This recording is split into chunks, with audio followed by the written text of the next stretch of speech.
ታሪካችን የሚጀምረው ከአንድ ትንሽ የእንጨት ቤት ፊት ለፊት ሚኪ የተባለ ወጣት ሙዚቃ እያዳመጠ ሲጋራውን ሲለኩስ ነው። የሙዚቃ ማዳመጫው መስራት ሲያቆም ረጋ ብሎ በመቀመጥ ባትሪውን ይቀይርና ሙዚቃውን መቀጠል ይጀምራል። ወደ ቤቱ ዘልቆ ለመግባት ሲያቅድ ጓደኛው ቤን በድንገት እየሮጠ መጥቶ ሩጥ በማለት ይጮሃል። ከቤቱ ውስጥ የአራዊት አይነት ድምፅ ይሰማል። ቤንም ጥቂት ጥይቶችን ተኩሶ እርሱም አብሮ መሮጥ ይጀምራል።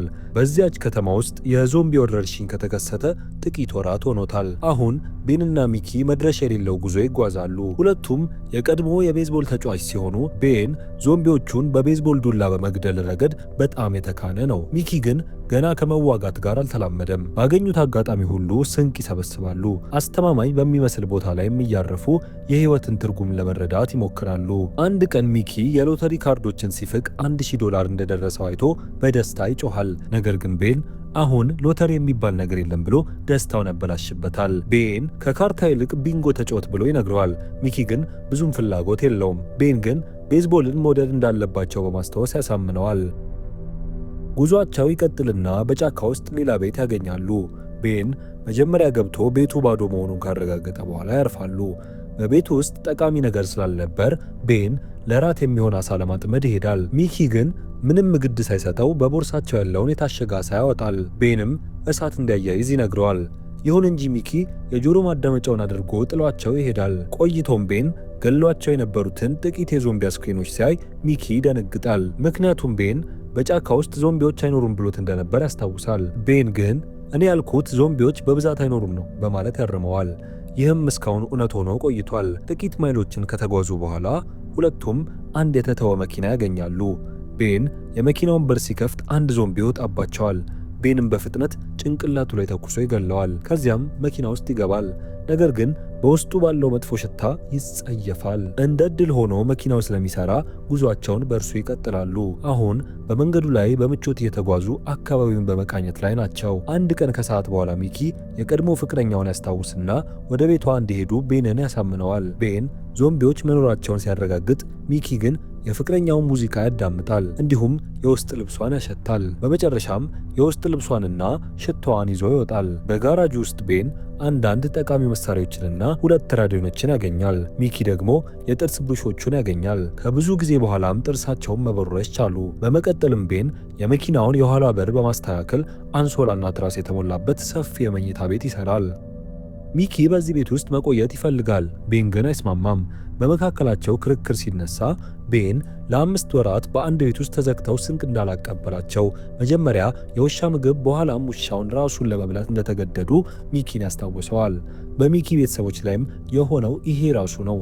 ወረርሽኙ በጀመረበት ወቅት ቤታቸው ውስጥ ተዘግተው ስለነበሩ ሕይወታቸው አልፏል። ሚኪ ግን አሁንም እዚሁ እንቆይ ብሎ ሲከራከር ቤን በንዴት ይጮህበታል። ጉዟቸው ቀጠለ። ሚኪ አሁንም አብዛኛውን ጊዜውን የጆሮ ማዳመጫውን አድርጎ ከእውነታው ዓለም ለመሸሽ ይሞክራል። በላሞች የተሞላ መስክ ሲያገኙ ቤን መኪናውን አቁሞ ሊያሸሻቸው ይወርዳል። ላሞቹ በጣም ታዛዥና ደጎች ስለነበሩ ቤን ፈገግ እንዲል አድርገውታል። ከጥቂት ጊዜያት በኋላ ቤን ቤዝቦል እንጫወት ብሎ ሚኪን ይጠይቀዋል። ሚኪ ግን ሙዚቃውን እያዳመጠ ስለነበር አልሰማውም። ቤን ሚኪን ለማስደንገጥና ለመቀለጥ ዞምቢ መስሎ ከጀርባው ድንገት ይዘልበታል።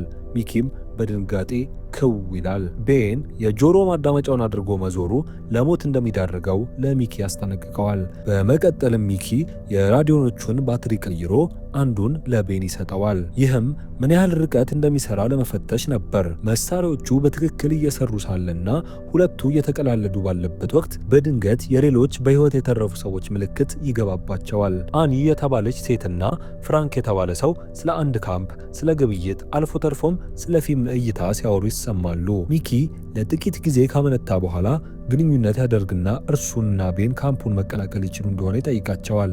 ለመርዳትም ጠንክረው እንደሚሰሩ ቃል ይገባል። ይሁን እንጂ በካምፕ ውስጥ ምንም አይነት ክፍት ቦታ እንደሌለና ሊፈልጓቸውም እንዳይሞክሩ ይነግራቸዋል። ፍራንክም ከእነርሱ መስመር እንዲወጡ ነግሯቸው ግንኙነታቸው ይቋረጣል። ሚኪ በተደጋጋሚ እርዳታ ቢለምንም ምንም ሰሚ አላገኘም። ቤን በዚህ ጉዳይ ብዙም የተጨነቀ ባይመስልም ሚኪ ግን በመጨረሻ በጣም ይናደዳል። በየቦታው መተኛት፣ ለምግብ ብሎ ማደንና የቤንን መጥፎ ሽታ እንደሰለቸው በመናገር በንዴት ይጮሃል። ቤን ግን ዝም ብሎ በመሳቅ የካምፑ ሰዎች አይፈልጉንም፣ ስለዚህ መጨነቁ ትርጉም የለውም ይለዋል። ለሚቀጥሉት ጥቂት ቀናት ሚኪ በራዲዮ ያንን ካምፕ ለማግኘት ደጋግሞ ይሞክራል። እነርሱ ግን አይመልሱለትም። ቤን ሚኪ በተለይ የአኒን ስም ሲጠራ ሰምቶ ሚኪ የሰው ናፍቆት ስላስቸገረው በሰማው ድምፅ ብቻ እንደተማረከ ይረዳል። ቤን በአክሽን ፊልሞች ላይ እንዳለች ቆንጆ ሴት እያሰብካት ይሆናል፣ ግን እውነታው እርሷ ምናልባት አንዲት አሮጊት ልትሆን ትችላለች በማለት ያሾፍበታል። ሚኪ ቤንን በዓለም መጨረሻ ወቅት ክብደት የሚጨምር ብቸኛው ሰው አንተ ነህ በማለት ይሰድበዋል። ቆየት ብለው በአንድ ሆቴል አቅራቢያ ያቆማሉ። ቤን መኪና ውስጥ ሲጠብቅ፣ ሚኪ ግን በሕይወት የተረፉ ሰዎች ይኖሩ እንደሆነ ክፍሎችን ለመፈተሽ ይሞክራል። ቤን አስቀድሞ እንደገመተው አንደኛው ክፍል በዞምቢዎች የተሞላ ነበር። ስለዚህ ቤን ወጥቶ ሊዋጋቸው ሲገደድ፣ ሚኪ ግን እንደተለመደ ይደበቃል። ሚኪ ሁሉንም የምታገኘውን ዞምቢ መግደል የለብህም፣ ዝም ብለም መሄድ እንችላለን በማለት ያማራል። በመካከላቸው ክርክር ይነሳና ቤን ዞምቢዎቹ ቤተሰቦችን እንደገደሉ ባስታውስ በማለት ሚኪ ራሱን እንዲዋጋቸው ይገፋፋዋል። ነገር ግን ሚኪ አሁንም ስለፈራና መንቀሳቀስ ስላልቻለ ቤን ሁሉንም ስራ ለብቻው መስራት ይገደዳል። በጫካ ውስጥ ቤን አንድ የፏፏቴ ውሃ ያገኝና በመጨረሻ ገላውን መታጠብ ስለሚችል በደስታ ይጮሃል። ሚኪ መኪና ውስጥ ተኝቶ እያለ በድንገት በመስኮት በኩል አንድ ዞምቢ ሲመጣበት ደንግጦ ይነቃል። መጀመሪያ እርዳታ ፍለጋ ይጮሃል። ቤንን ለማግኘትም ሬዲዮን ይይዘዋል። ነገር ግን ዞምቢዋ ደረቷን ከመስኮቱ ጋር አስጠግታ የነበረች በጣም ቆንጆ ሴት መሆኗን ያስተውላል። ስለዚህ ሚኪ ለየት ያለ ስሜት ውስጥ ገብቶ ራሱን ማርካት ይጀምራል። በትክክለኛው የስሜት ጣሪያ ላይ ሊደርስ ሲል ግን የዞምቢዋ ጭንቅላት በጥይት ተመትቶ ይፈነዳል። ጥይቱን የተኮሰው ቤን ነበር። ሚኪ ምን እያደረገ እንደነበር ሲረዳ ቤን በሳቅ ይሞታል። ከዚያም ለጓደኛው የራሱን ጊዜ ለመስጠት እየሳቀ ጥሏቸው ይሄዳል። ጉዟቸው ሲቀጥል በጫካ ውስጥ አልፎ አልፎ ቤቶችን ቢያገኙም ሁል ጊዜም ባዶ ናቸው። የመኪናው ነዳጅ ስለተሟጠጠም ትተውት ለመሄድ ይገደዳሉ። አንድ ቀን በጣም የሚያምር መኝታ ክፍል ያለው ሕንፃ ያገኛሉ።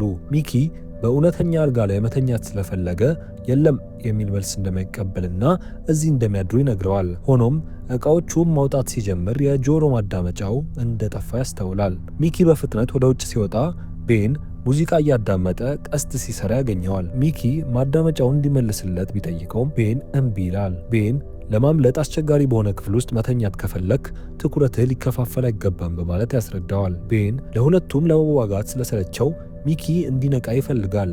ሚኪ እንደ ሕፃን ልጅ ኩርፊያ ሳይቶ ቀስቶቹን መሬት ላይ በመጣል ተቃውሞውን ይገልጻል። እራት እየበሉ እያለ ቤን በመኪና ውስጥ ከዞምቢዋ ሴት ጋር ስለተፈጠረው ነገር እያነሳ ቢያሾፍበትም ሚኪ ችላ ብሎት ወደ መኝታ ክፍሉ ይሄዳል። ሬዲዮን ለተጨማሪ አንድ ጊዜ ሲሞክረው ባልተጠበቀ ሁኔታ አኒ ትመልስለታለች። ከእርሱ ጋር በመነጋገሯ ችግር ውስጥ ልትወድቅ እንደምትችልና ካምፑ እርሱ እንደሚገምተው ጥሩ እንዳልሆነ ትነግረዋለች። ሚኪ ግን እዚህ ዛፍ ስር ከመተኛት ይልቅ እዛ ካምፕ ውስጥ ከአንቺ ጋር በተኛ ይሻላል በማለት መሄድ እንደሚፈልግ ይገልጽላታል። እንዲሁም እርሱና ቤን ከጥፋቱ በፊት በቡድን ውስጥ አብረው ከመጫወታቸው ባለፈ ብዙም እንደማይተዋወቁ ይነግራታል።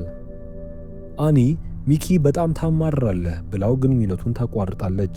በዚህ መሃል ቤን ሙዚቃ እያዳመጠ እየጠጣና እየጨፈረ እያለ አንድ እንግዳ ድምፅ ይሰማል። ጉዳዩን አጣርቶ ሲመለስ ሚኪ እንደ ሕፃን ተኝቶ ያገኘዋል። ሚኪ ሁልጊዜም ለሚገጥማቸው አደጋ ደንታ ቢስ መሆኑ ስለሰለቸው ቤን አንድ ተንኮል ለመስራት ይወስናል።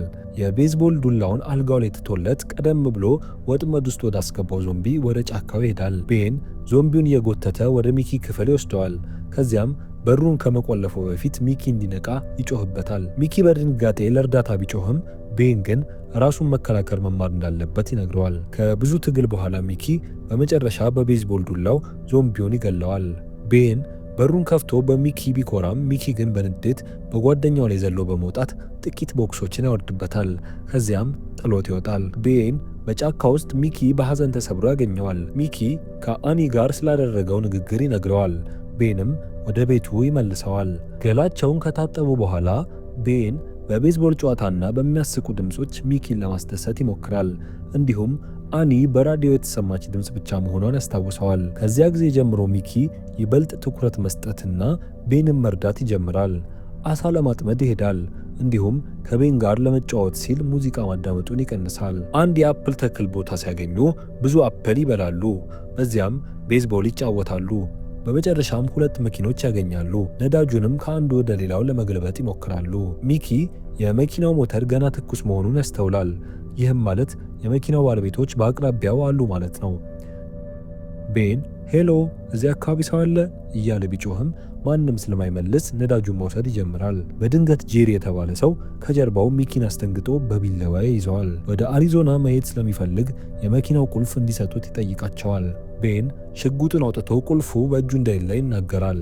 እንዲሁም ጄሪ በሚኪ ላይ ጉዳት ያደርሳል ብሎ አያምንም። በአሪዞና ውስጥ ምንም የሚገኝ ነገር እንደሌለና ጄሪ ይህንን ለማድረግ ምንም ምክንያት እንደሌለው ያስረዳዋል። ጄሪ ግን በክረምት ወቅት ጠመንጃ፣ ነዳጅና ምግብ እንደሚሰጡት ቃል ገብተውለት በነፃ ሊያሰሩት ስለነበሩ ሰዎች በንዴት መናገር ይጀምራል። ቃል የገቡለትን ስላልሰጡት እነርሱን ጥሎ መውጣቱን ይገልጻል። ነገር ግን እነማን እንደሆኑ ለመናገር ፈቃደኛ አልሆነም። ጄሪ እንደገና ሚኪን ሲያስፈራራው ቤን ሽጉጡን መሬት ላይ አስቀምጦ ቁልፉ መኪና ውስጥ እንደሆነ ይነግረዋል። ጄሪ ሚኪን ለቆ ወደ መኪናው ሲገባ ቤን ግን ቁልፉ በኪሱ ውስጥ እንደሆነ ይገልጽለታል። ጄሪ በንዴት እየተሳደበ ለመሮጥ ቢሞክርም ቤን ተከትሎት በመተኮስ ይጥለዋል። ሚኪ ተራ ሰውን በመግደሉ ቤንን ሲወቅሰው ቤን ግን ራሴን ለመከላከል ነው በማለት ይመልስለታል። ቤንም ሽጉጡን አውጥቶ ይዘጋጃል። አንዲት ሴት መኪናውን ለመውሰድ ብቻ እንደመጣች ትገልጻለች። ሁለቱም በሰላም ለመነጋገር ይስማማሉ። ሴትዮዋና ጠባቂዎቿ የተተወውን መኪና ነዳጅ እየቀዱ ስለ ጄሪ ይጠይቃሉ። ቤን የሆነውን ነገር ይነግራቸዋል። ሴትዮዋም ጄሪ ሌባ ስለነበር ትክክለኛውን ነገር አድርጋችኋል ትላለች። ድንገት እንግዶቹ ሊሄዱ ሲሉ ሚኪ ድንገት የሴትዮዋን ድምፅ ይለየዋል። እርሷ አኒ መሆኗን ይረዳል። አኒ ግን ምላሽ የሰጠችው የቤንን እግር በመተኮስ ነበር። ሚኪ ነገሩን ባለመተው ይወቅሰዋል። በመቀጠልም እንዳይከተሏቸው የመኪናውን ቁልፍ ወስዳ ከማዶ ያለው መስክ ውስጥ ትወረውረዋለች። ደግሜ እዚህ ሰፈር ካዩአችሁ እገላችኋለሁ በማለት አስፈራርታ ከጠባቂዎቿ ጋር ትሄዳለች። አኒ ከሄደች በኋላ ሚኪ ቁልፉን ቢፈልግም ሊያገኘው አልቻለም። ቤን እግሩ በመቁሰሉ ምክንያት ሊረዳው አልቻለም። ጨለማ እየሆነ ስለመጣ እንዲያርፉ ይነግረዋል። እኩለ ሌሊት ላይ በታላቅ ድምፅ ከእንቅልፋቸው ይነቃሉ። መብራቱን ሲያበሩት እጅግ ብዙ የዞምቢ መንጋ ወደ መኪናቸው ሲጠጋ ያያሉ። ሚኪ ከመኪናው ወጥቶ ለመሮጥ ቢፈልግም ቤን በእግሩ ጉዳት ምክንያት መንቀሳቀስ ስላልቻለ ሚኪ ተመልሶ ሊገባ ተገደደ። በማግስቱ ጠዋት ዞምቢዎቹ መኪናውን ከበው ስለነበር በውስጡ ታስረው ዋሉ። ሚኪ ሙዚቃ በማዳመጥ ድምፁን ለመቀነስ ቢሞክርም አልተሳካለትም። ቤን የመኪናውን ጣራ ከፍቶ ቢተኩስም ዞምቢዎቹ ሊያስፈራቸው አልቻለም። ዞምቢዎቹ ወደ ውስጥ እንዳይገቡም በፍጥነት ለመዝጋት ተገደደ። መኪናውን ያለ ቁልፍ ለማስነሳት ቢሞክርም ቤን እንደ ፊልም ቀላል አይደለም በማለት ቀደም ብሎ ሞክረው እንዳልተሳካላቸው ያስታውሰዋል። እንደገና ጭቅጭቅ ይጀምራሉ። ቤን አኒን በማበሳጨት ለተፈጠረው አደጋ ሚኪን ይወቅሰዋል። ቀናቶች ቢያልፉም ዞምቢዎቹ ግን አካባቢውን ሊለቁ አልቻሉም። የዞምቢዎቹ ድምፅ አእምሮአቸውን እያናወጠው ስለመጣ ቢያንስ አስፈሪ ፊታቸውን ላለማየት የመኪናቸውን መስኮት በአንሶላ ለመሸፈን ተገደዱ። ውሃ ሲያልቅባቸው በካንቲናቸው ውስጥ ያለውን ፈሳሽ ማብቃቃት ጀመሩ። ለወደፊቱም ምንም ተስፋ ስለሌላቸው ለመጠጣትና የተለያዩ ጨዋታዎችን በመጫወት ራሳቸውን ለማዝናናት ወሰኑ። በመጨረሻም ሚኪ ለዚህ ሁሉ ችግር ምክንያት እንደሆነ በማመን እርሱ ወጥቶ ቁልፉ መፈለግ እንዳለበት ተስማሙ። ሚኪ ለአንድ ጊዜም ቢሆን ደፋር ለመሆን ወሰነና በመኪናው ጣራ በኩል ወጥቶ በሜዳው ላይ ቁልፉን መፈለግ ጀመረ።